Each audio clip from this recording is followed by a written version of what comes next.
I feel like I need to make a face every time I start a video now. Welcome back to my little corner of the internet. My name is Nick, and today, funnily enough, I want to talk about Overwatch 2 and what the hell is going on. But before that, I just want to say thank you so much to all the people that clicked on my last video. It is the most successful video I've had on my channel since then.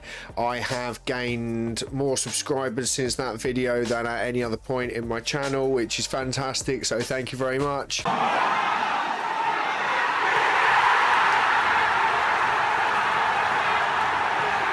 If you've clicked on this video, then I'm sure by now you've seen all over YouTube and Reddit and Twitter, like in the gaming space at least, that Blizzard have effectively cancelled a large chunk of the PvE side of Overwatch 2. This was announced in 2019. They've had 3.5-4 years to get this done. There's been so many trailers and all sorts of other stuff. So yeah, they've had a very long time to get all this stuff done.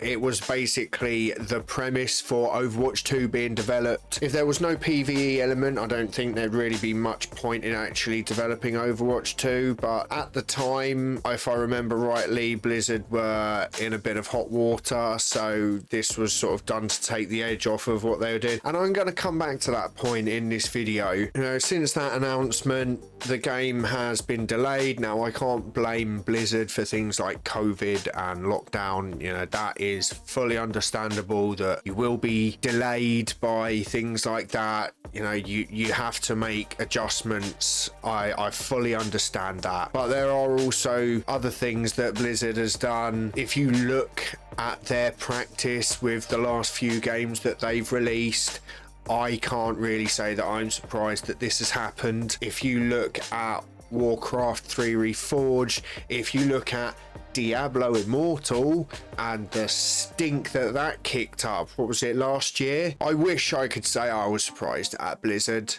but at the same time, I kind of realized that they were going in this direction. Their business practices have been going downhill steadily and sharply for the last few years now. They are one of the most prestigious companies in the development space and have been for many years. I'm sure by now people have seen all the videos that I've seen today. I've been at work today listening to the Group Up podcast for a start, which if you don't watch that, I'll put a link down to it below. It's on SVB's channel. They get some of the bigger names in the Overwatch streaming space and they talk about what's been going on. Well, they straight away did a nearly 3-hour stream on what's been announced and basically voiced their disappointment on it, and I agreed with just about everything that they said, funnily enough. I've also watched Asmongold, Stylosa, who pretty much got me interested in Overwatch, and I do like value what he says a lot. He's done a very extensive breakdown of what's been going on, all the way through to people like Kira. It's been all over the place. It does kind of make me worry for the future of Overwatch. In my personal opinion, I feel like it's just another broken promise by Blizzard. I think that now that they've said that they're not going to develop the thing that they promised when they first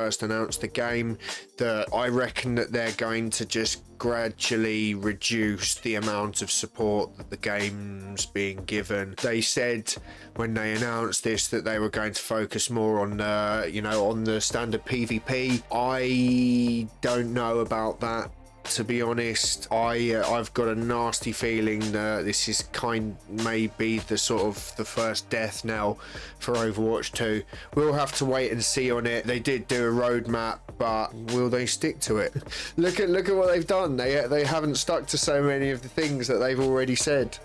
So yeah, we'll have to wait and see, really. They have said that there will still be PvE missions in the game that will be released, perhaps seasonally. I don't think that's enough, and I wonder how they're going to be released. I wouldn't be surprised if they are paywalled behind the Battle Pass, the same way that I mean, heroes are paywall behind the battle pass. You can earn them for free, or you can pay to get them immediately.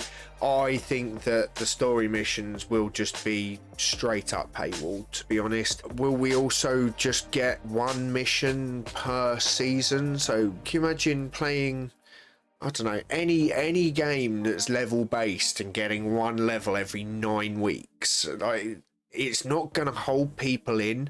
As I've spoken about in my previous video, the matchmaking system in multiplayer is so kind of broken at the moment that unless you're like a diehard like me, I don't think people are going to stick around for every single mission. To be honest, I wasn't that fussed about the story mode. I like the multiplayer stuff. I probably would play the story mode. It'd be a good thing for when you're kind of raging after, you know, a nasty session in ranked, and we all know that they happen often enough. I don't know, I feel like they've removed all the things that would give it the replayability that it had before, and I don't know if they're going to have enough to put in its place. You could argue, like, if you base it off of the current kind of PvE events that they've done, I would be extremely worried. I have not been particularly impressed with the PvE events. What was it called, Wrath of the Bride? I would have basically called that COD Zombies, but in Overwatch, with a little bit of extra stuff and a boss battle at the end. The current event, Star Watch, I think was really underwhelming. It's effectively just playing the old Horizon map, but with extra points and turrets. It's very defense sided as well, so it's very kind of one-sided. It's if you go on offense on that game, then you're not going to enjoy yourself. If that's just what we're going to expect, is for them to just open up little extra bits of the maps and stuff like that, and just basically have us do horde mode or 2CP, but it's actually 4CP. I mean, I don't think it's gonna do well. They may actually do something really good. You know, it would be nice if maybe they released all the stuff that they've apparently been working on for the last 4 years, and then we could have a go at that. I think if they don't handle this well and give the community a real kind of bonus or booster for their commitment to the game, I think that they could be in trouble. And I feel like Macro's already been doing videos on this, and it may end up on a different one of his playlists very soon. Dead games. I did see a Reddit post today which was a link to a Twitter thing saying Bethesda may be called in to help out. I haven't really looked into that. I don't think that's a good idea. If they start flip-flopping all over the place, just saying, oh yes, we'll do this, oh wait, no, we've really pissed everyone off, actually let's go back and do this, I don't think that it's going to go down very well. It will alienate the community even more. The community, I would imagine, already, I certainly feel like if they're going to announce something in the future, I'm going to disregard it until it's actually on my game in front of me and I can play it, because they just don't keep their promises. Like, this game is, you know, an all-time great game, except it's not at the moment. And it sucks, because I love this game, and I know that there are thousands upon thousands of people out there that love this game and just want this game to thrive. Not even survive, they want it to thrive, because it's got so much character, it's got so much vibrance to it. It needs to survive. I sound like I'm a bit in love with Overwatch at the moment, and maybe I am, I don't know. They did say that there's going to be more cinematics for the game. That would be great if they go back to the cinematics. You know, they didn't do one for Lifeweaver, but I feel like Lifeweaver was more of a stopgap hero than anything. He's not very good. He doesn't have that much lore behind him. He doesn't have a proper cinematic. Like, they need to go back to what they had before. Kiriko had a good cinematic. Junker Queen had a good cinematic. I was thinking, when people were talking about this today, I was thinking about the incredible cinematics this game's had, and something like that could draw someone in. You know, I was watching the original Overwatch 2 cinematic where they're in Paris, and there's that bit where Tracer gets saved by Genji.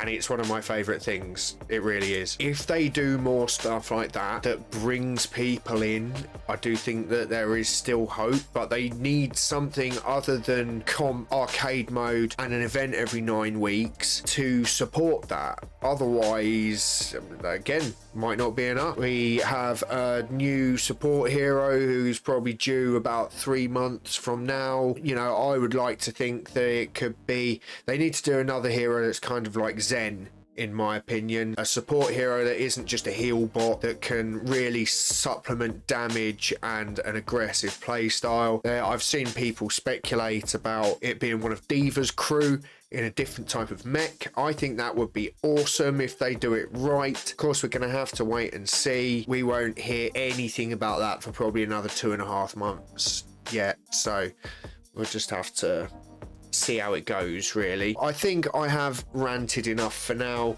I will say one more thing. Don't blame the actual development team for this. I'm sure most of you haven't, but just in case you were thinking about it and getting your pitchforks, this is not going to be on the development team. This will be on the higher ups at Blizzard, just wanting to say yes to a bunch of people and then realizing a few years down the line that they've made a bunch of unkeepable promises.